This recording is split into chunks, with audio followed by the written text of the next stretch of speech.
2 days of golf. I don't know where to start in terms of what's working. It seems like everything's working. Does it feel that way?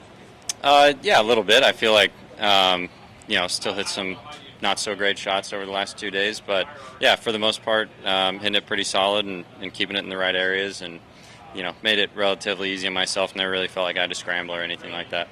Putter looks really solid. It was really started solid at the beginning of the year. What about this particular week? Anything in particular you're working on, or just these pure bend surfaces? Yeah, I mean, the greens are very pure. We were talking about how well the greens held up yesterday afternoon. Even with the rain in the morning, they were really nice. And yeah, I mean, early on in the year, felt like I was putting well, and then for the last month or so, stroke felt the same, and the ball just wasn't going in the hole.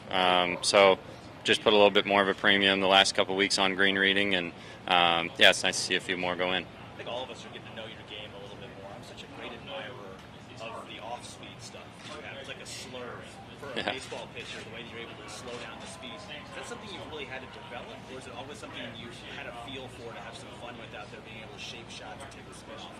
Yeah, I used to just kind of go fast and faster, and that was my only two speeds. And then I just kind of realized, playing on some softer greens and playing in softer conditions in Canada, learning how to control shots into greens and just getting not to rip back, basically. So it kind of started with that, and then just realized that sometimes when I hit those shots, I have better control of start lines and shape. So yeah, it's just kind of like a go-to shot for me, and if it allows me to hit it, I do. Strategy for the weekend? Just keep going at it? Yeah, keep doing the same. I mean, scores are going to be low. The course is pure, and unless the wind really starts blowing, numbers are going to keep going up. So, yeah, just got to keep the pedal down and keep trying to make birdies. Keep after it. Thanks for your time. I appreciate it. Thank you. Jake, just how would you? Is there comparisons to this course and Mexico, where obviously you won? A little bit. I mean, Mexico, the fairways I feel like are cut a lot wider. I mean, this place is wide from like trouble to trouble, but tee shots like number 9, number 5.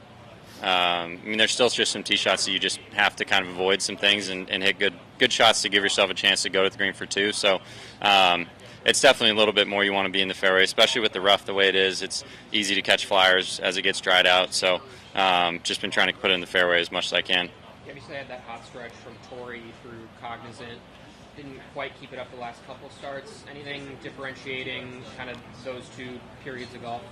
Yeah, I mean, I think I just got a little tired. I think mentally it was just a lot going on, and I wouldn't say necessarily life changing. Just everything got a lot busier and days got longer, so it was just a bit of an adjustment, and didn't feel like I had the same energy throughout the day, kind of in some of those weeks, which was kind of a bummer. So decided to take last week off and give myself a good reset at home and work on some things I'd been struggling with, and feel like it's working out this week so far. Jake, the only blemish on the card today was at 3. How important was it to come back at 4 and get a pretty good long birdie putt? Yeah, obviously a putt you're not necessarily trying to make, but yeah, I felt like I hit a good iron shot, and putt didn't have a ton of movement on it, and I hit it a little bit harder than I would have liked, and luckily it was on a good line and went in. Obviously, a lot of people are getting familiar with your story. A couple years ago, you were, I guess you were working in a bar, you were doing other stuff, trying to get back. What does it mean to look back 2 years to now, to have a win on tour, and now be here leading a tournament midway through another one a couple weeks later? Yeah, it's just, even when I was doing any of that kind of stuff, I always knew this is what I wanted to do, and kind of felt like it's where I should be, and just wasn't there yet, and just kept working away and sticking at it, and had a good year last year, and just letting that keep on going.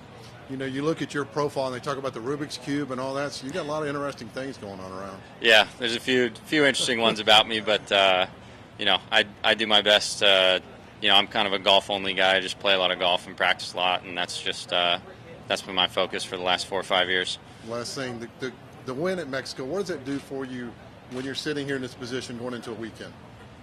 Yeah, I mean, feel comfortable. I've been there before, and even Farmers was kind of around the lead, and obviously Cognizant was around the lead there. So, courses like this where scores are going to be low, you don't really worry too much about what other guys are doing. You try to make a bunch of birdies, and it's a course that fits me well. So if I just keep doing the things I'm doing, I'll be in a good spot.